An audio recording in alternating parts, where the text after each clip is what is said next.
This episode of the Leaders Catchup features Bishop Prophet Kakra Baiden of the Morning Star Cathedral, Lighthouse Church, Accra, Ghana.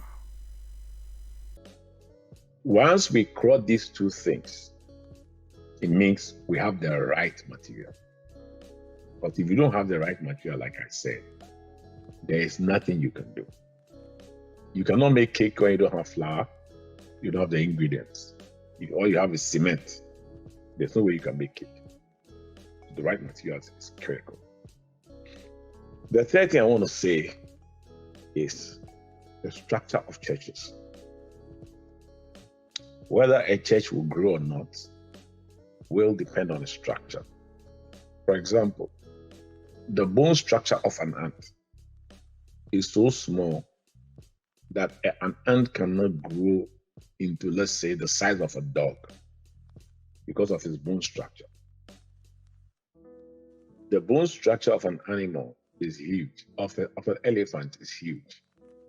So an elephant can grow very large because of its bone structure. If you are building a church and you have the wrong structure, it will not grow. You can pray, you can fast, but it won't grow. It doesn't matter how hard an ant will fast and pray, it can never become like a goat because its bone structure cannot support the weight and size of a goat. Now, by the grace of God, the structure of a church is not something that we have to invent. It is something that God Himself has set a structure.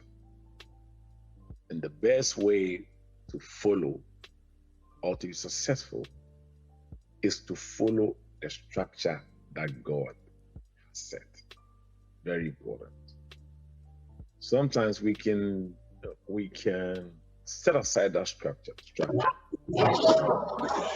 and try and build our own structure. But when we do that, it means we are going against God's word. So what is the structure? The way God has structured the church, He has structured it such that the work of the ministry should not be done only by a pastor. The work of the ministry must be done by a pastor, leaders, and the people in the church. Everybody should be involved in the work. If you look at the human body, you see every part of the human body is involved in what you do. When you are bathing, everybody is involved. You are traveling, everybody is involved. You are reading, everybody is involved. But there are some parts of the body that are more involved than others. But ultimately, every part of the human body has some level of involvement. When the mouth is eating, it's eating for every part of the body. It doesn't eat only for itself. So everybody is also involved. So this structure can be found in Ephesians chapter 4, verse 11.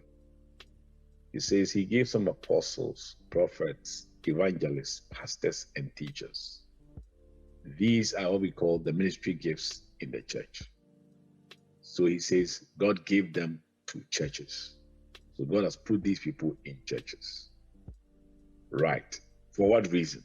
It says for the perfecting of the saints. The first reason is that they will help Christians to be perfected or to be matured, to become spiritually matured. Then, spiritually matured for what reason? Why should you be spiritually matured? It takes us to the next step. It says, for the work of the ministry. For the work of the ministry. Now, in my short life on earth, I've seen churches that don't follow the structure.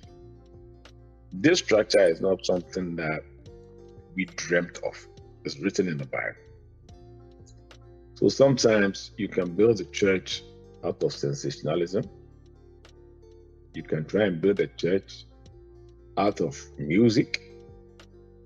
You can try and build a church out of just having big crusades. They're all legitimate and they have their place.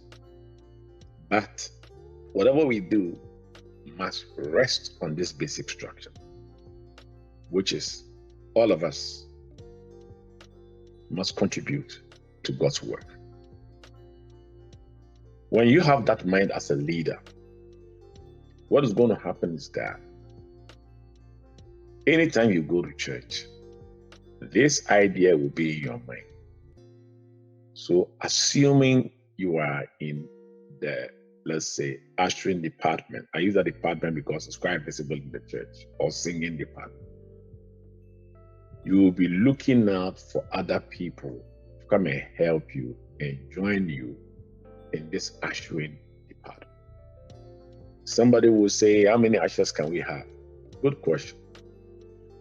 But you see, even an ushering department can evolve to have several other departments. Even an ushering department can be a prayer wing, there can be an outreach wing, there can be a visitation wing, there can be the ushering itself wing, there can even be a crusade wing.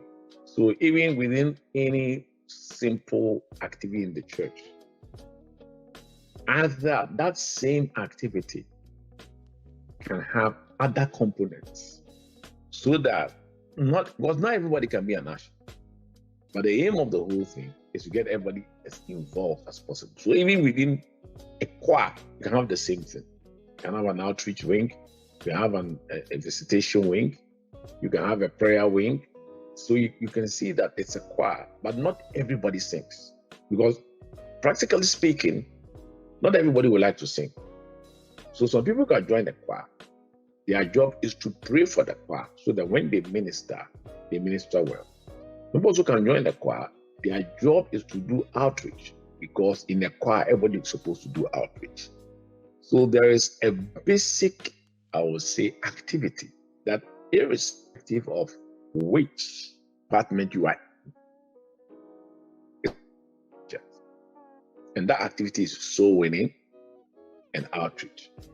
That's basic. It should be basic for ushers, basic for choristers, basic for everybody. And it should not be done once a month. It should be done all the time. Anything you don't do all the time, it does not develop. Anything that you do all the time, it develops. For example, in my church, every week, there's some form of outreach going on in different forms. Every week. Every single week. It's going on in different forms. But to do that, like I said, we'll have to understand that this structure is not a structure that you even have the audacity or the right to change. We came to meet it. It was God Himself who ordained it. So at the end of the day, we can only just follow it. So I will say that this job should not only be the job of the pastor, it should be the job of everybody. If we do that, we will be able to do what we're supposed to do. So structure is important. And for us to understand that this structure involves you, not only the pastors, it involves everybody in the church. Everybody should be involved. When we do that, the church will begin to grow. The fourth point I want to make is sacrifice. Without sacrifice, you cannot serve them. The Bible says in Romans chapter 12, verse 2, present your bodies a living sacrifice. In other words, before you can even present your body to be used by the Lord, one thing you must know is that without sacrifice, you cannot do it. As leaders, we must come to the understanding that sacrifice is part of our Christian duty. You sacrifice your time, your energy, your convenience, your money, whatever it is, but it's part.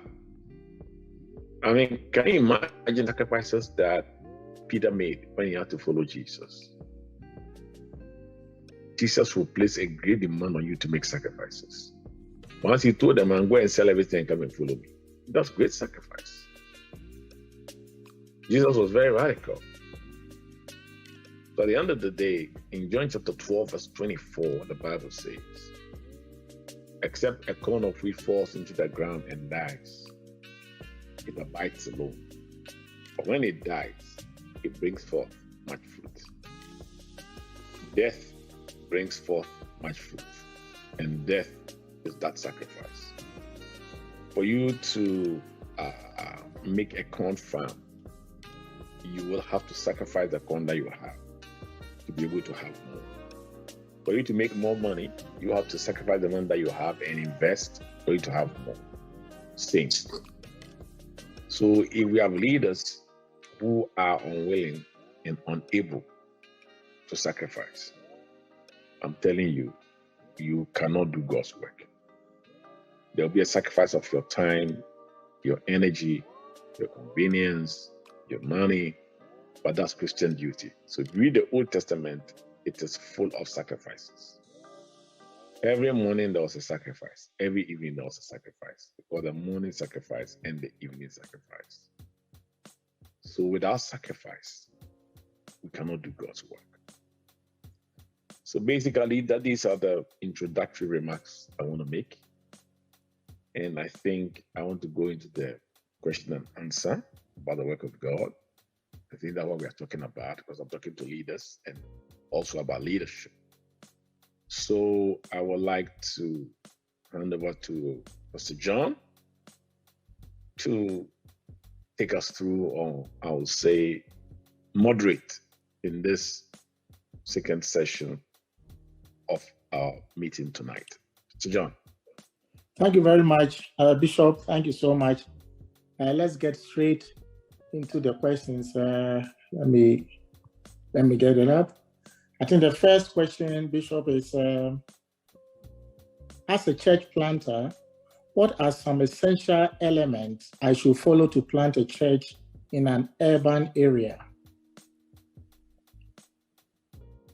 As a church planter, what are some essential elements I should follow to plant a church in an urban area? What I'll say is that, church planting is not easy. And I always tell people who are going to start churches, I tell them that for you to be able to plant a successful church, you will need to exert, initially at the beginning, you have to exert a lot of energy or give the church a lot of care. It's like a mother who gives birth to a baby. At the beginning, the mother will have to give a lot of time to the baby.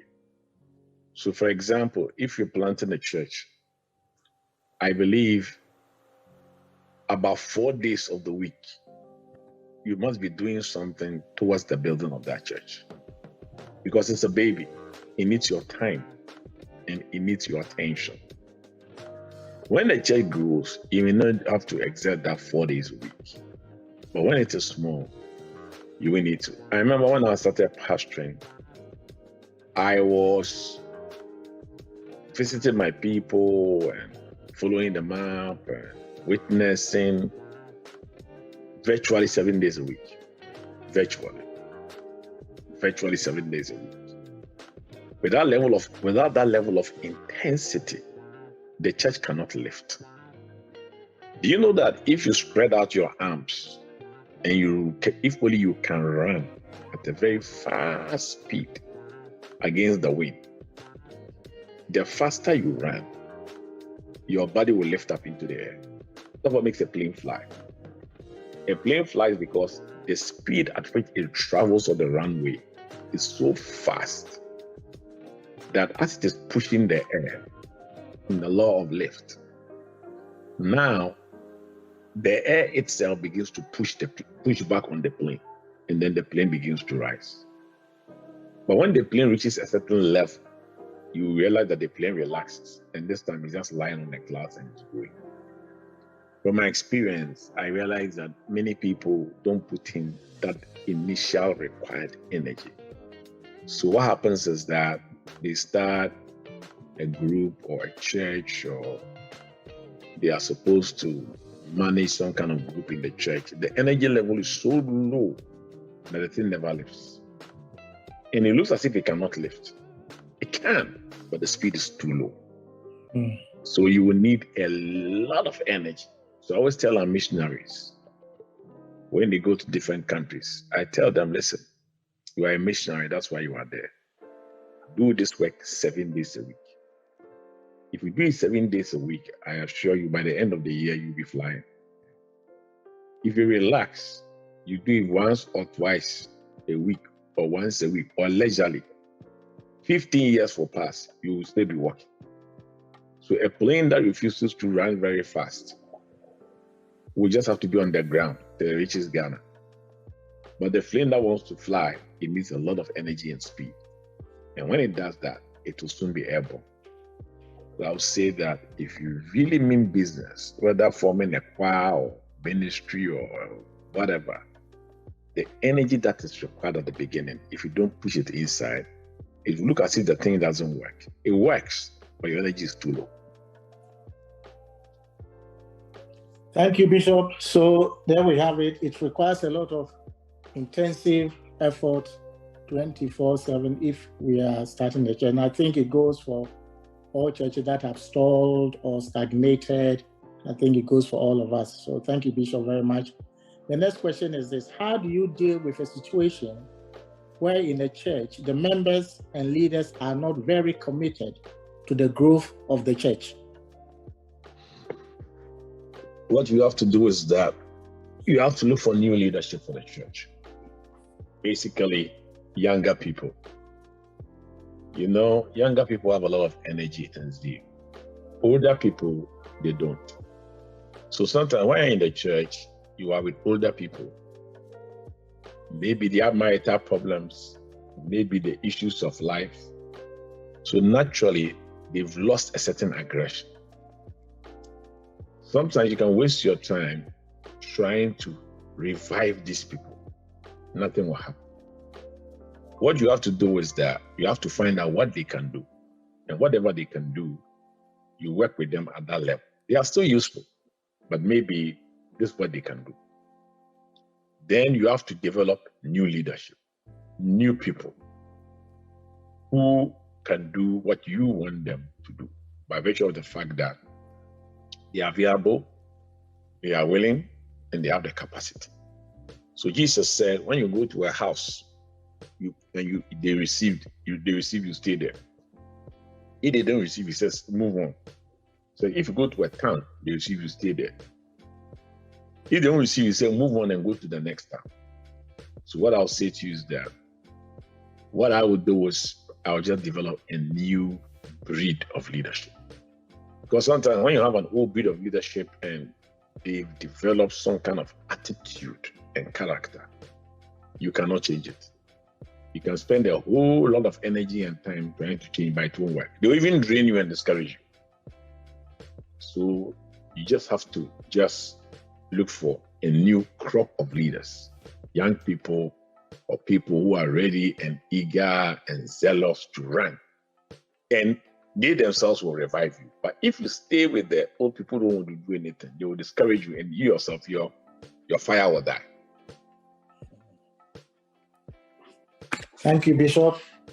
So there you are. I hope your question is answered. The next question, by the way, if you want to ask a question, you can raise your hands, and Felicia will help to let me know, and then you will ask your question. The next question is for the church you lead. What were the 3 most important contributors to its growth? Number 1 is the Holy Spirit, because the Holy Spirit is the one who builds churches.